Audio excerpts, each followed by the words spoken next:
Fernando, Mr. Consistent in terms of K1000 for many years now. He's always been in that top three. He's taken some really solid wins, but he's always been reliably extremely hard to beat. He's the kind of guy where if you beat him, you're going to win the race.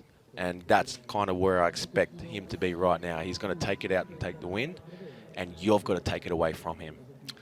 Yeah, and he's a sort of talisman of the sport as well, both representing Portugal, his country, but also the sport. He speaks very well about the development of canoeing, sprint canoeing as well. And I do hope that he stays within the sport once his long and successful career is over. But it's certainly not over yet. And he'll be, as you said, looking to put the others under pressure early on in this race.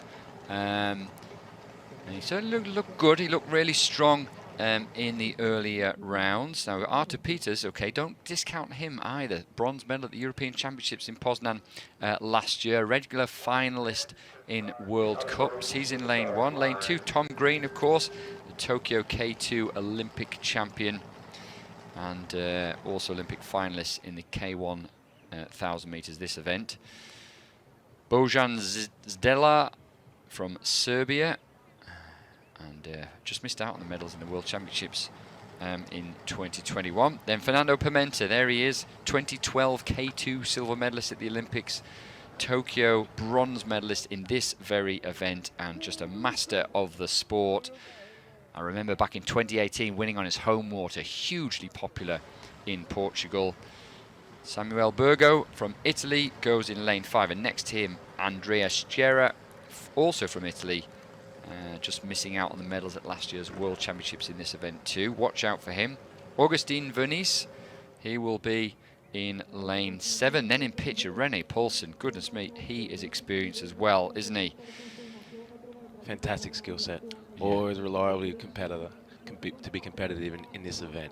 Yeah, and he's looked in good shape here actually. Perhaps sort of towards the end of last season, maybe struggled a little bit.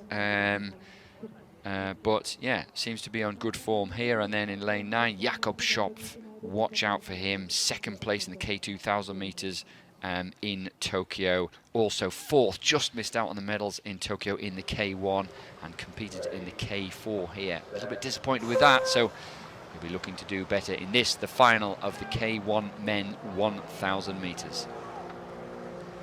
Strong start by the Italians. Looks like they are very good form, those boys. Yeah, and you can see Tom Green, as you mentioned. I mean, what a race that was in the men's K2 in Tokyo. That was incredible. And a race like that must give you confidence, whatever boat you're in now. Absolutely. K2 1,000, K 1,000, you're going to have a really good confidence in how you're going to approach that race. Tommy, as himself, he's still developing his own K1 performance, but as you can see right now, Pimenta moving out quick. Tommy still following through, moving into second, following through in here. So Tommy's biggest weakness is just sometimes he can fall asleep a little bit through the middle. What Jimmy's been working on very hard is making sure he stays on top of his work to move through here. So if he stays on top of his work moving through this middle 500, he can be very competitive at the back end. Well, if you look at it there, actually got away to a good start and then just dropped back a bit as Pimenta came through after the start. But actually, good placing at the moment from the Australian as we get to that towards the middle part of the race. This is where Pimenta does incredible work. Technically proficient, incredible technique. If you ever want to watch someone technically, watch Pimenta. Just the way he enters the water, the way his body moves with his leg drive, the timing of the leg drive through the body movement is incredible. Just very clean, extremely efficient paddler. Yeah, he is, and he's worked hard on that with his longtime coach, Elio Lukas, and it really works well for him, doesn't it? And he's first to go through, 1:38, 1:39 maybe. That's a good time, good split time for 1,000 meters. That is very quick. I mean, we probably won't be seeing something like we saw in Tokyo from Balint Kopas in the world's fastest time, but we are probably looking at something around that 3:25, 3:26 if the boys are still feeling good.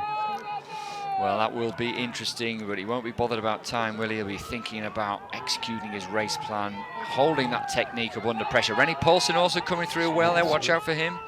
Well, interesting to see where Tom has actually held form, holding speed. He's just about that boat and a half off. Tom does have an incredibly strong backhand, so if I was to predict it, he'll be close to be pushing through on Pimenta coming in this last 250.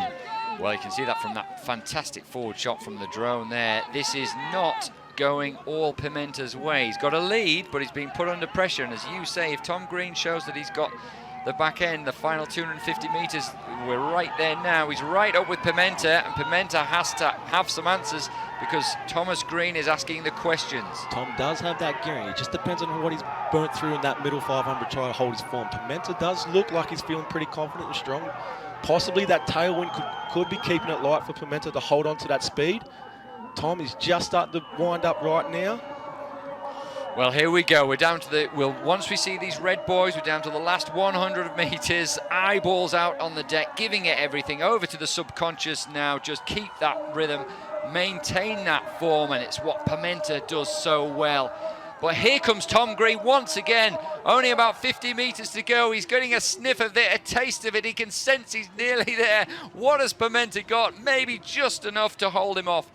And Pimenta takes the win. Thomas Green in second. Difficult to say third, Italy or Belgium. But, well, that was a great race, wasn't it? Fernando Pimenta was actually quite similar to the Olympic Games, given that it was a fast time, it was a tailwind. Pimenta got out well. This time he held on for the win. Thomas Green really came back at him late on, didn't he? Put him under all sorts of pressure, but that's the mark of the man Pimenta there. That's no wonder he's a multi-medalist and former world champion. Absolutely. As you can see through that middle part of the race, he just pushed out, technically proficient, extremely clean strokes. He just extended out that lead post 250. That's where he's just so good.